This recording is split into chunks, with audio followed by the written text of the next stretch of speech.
High বন্ধুরা, কেমন আছো সবাই? আমি ভালো আছি।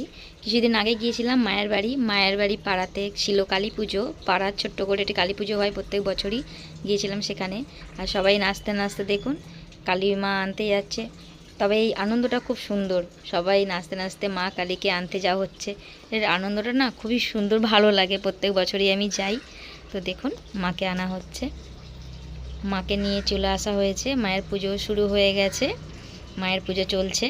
সারা রাত পুজো হয়েছে, কিন্তু ভোরের দিকটা আমি থাকতে পারিনি, বাড়ি চলে গেছিলাম। সারা রাত পুজো হয়েছে, কিন্তু আমি যখন এসেছিলাম ভোরবেলা তখন বরণ চলছে। মা ডেকে দিয়েছিল আমাকে যে কখন যাবি, বরণ চলছে, এবার বিসর্জনের পালা। সারা রাত পুজোর পরে এই বিসর্জনের সময়টা না মনটা খুবই খারাপ লাগে, কারণ মাকে আনলাম, আবার বিসর্জন দিতে হবে, আবার একটা বছরের অপেক্ষা। মাকে ভ্যানে তোলা হয়ে গেছে, পাড়ার সবাই ভ্যানে তুলছে।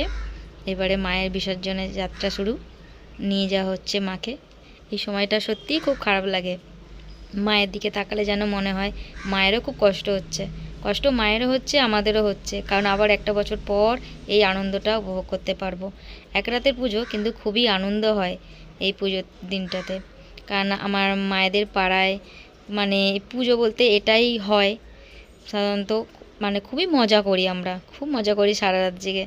আর ওই আবির মেখে সব ভূত, তারপরে হেঁটে চলেছি সব বিছানে। এই পুকুরটাতেই আমাদের বিসর্জন হয়, বেশি দূরে যাওয়া হয় না।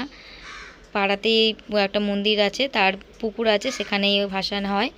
তো এত জল ছিটছিল, ওখানে জল ছোড়াছড়ি করছিল, তাই আর বেশিক্ষণ দাঁড়াতে পারিনি। তাই ওই অবধি ভিডিও করেছি, আর করতে পারিনি। তো সবাই ভালো থাকবেন, সুস্থ থাকবেন, টাটা।